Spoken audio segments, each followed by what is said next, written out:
After that, Macy's was singing Chipmunks Roasting on an Open Fire. With me is Mark Woodley. Mark, did you know that this demonstration was going to happen? No, I didn't. What's your reaction? Well, this is the first that I've seen the tape. It's heartwarming in a way to be supported in this struggle, because it felt like a lonely case quite a bit of the time.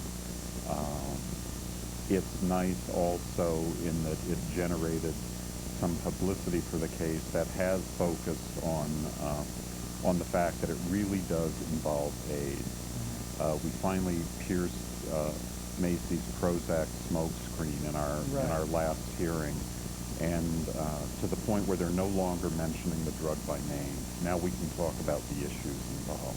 You, for viewers who didn't know, you were taking Prozac, an antidepressant, and originally that was the smoke screen they used. Yes, yes. That's been eliminated now. It's basically been eliminated. We blew them out of the water on that charge in court. Now, you told me in the green room that there's actually some paper that's been discovered in Discovery that confirms what you suspected all along. That it's HIV discrimination. Right. What we found out in pretrial depositions is that the personnel executive who refused to rehire me last year was afraid that an HIV-positive Santa might not give the children AIDS. She knew that wasn't a possibility, but she thought that he might give the children pneumonia, meningitis, or tuberculosis. And is this based on some medical expertise? It was based on no medical expertise. The other thing we found out is that Macy's did not talk to any medical experts. They've not produced anyone who talked to a doctor. They've not produced any doctor who was consulted at any time about this case. They talked not to medical people. They talked to people ranging as high as Art Reiner, who's the chairman of Macy's Northeast. They talked to their in-house lawyers.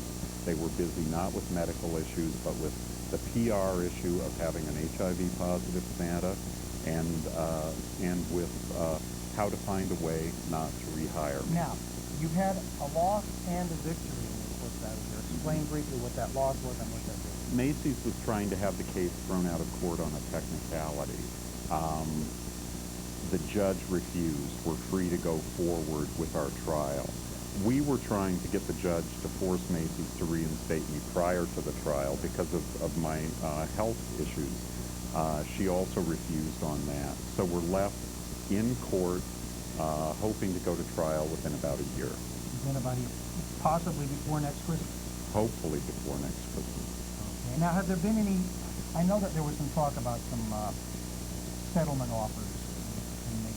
Has there been any more talk about that? I haven't heard anything, and...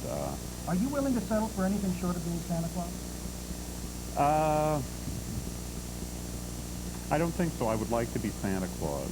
I think I would be interested in some sort of affirmative AIDS education measures at Macy's.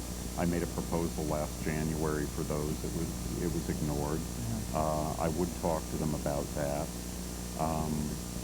In the next year, as we wait to go to trial, I think what I'm going to do is just make the paper record that we have available to whoever wants it. Okay, great. And we'd like to thank you for a note. My stage manager's giving me a note here. I forgot to thank ACT UP and Diva TV for providing that videotape of that demonstration at Macy's that was so well choreographed. And we'd like to thank you, Mark, for joining us here. We'll have you back on, hopefully soon, when this thing is solved. Okay. Or certainly, hopefully, before next Christmas. Well, thank you. Okay. Now back to the news. A director of a Massachusetts homeless shelter has been fired for passing out condoms. Rice, vegetable, or fries. So treat yourself and someone you love to a hearty steak dinner. But hurry, it's only for a limited time. That was great. We ought to do this more often.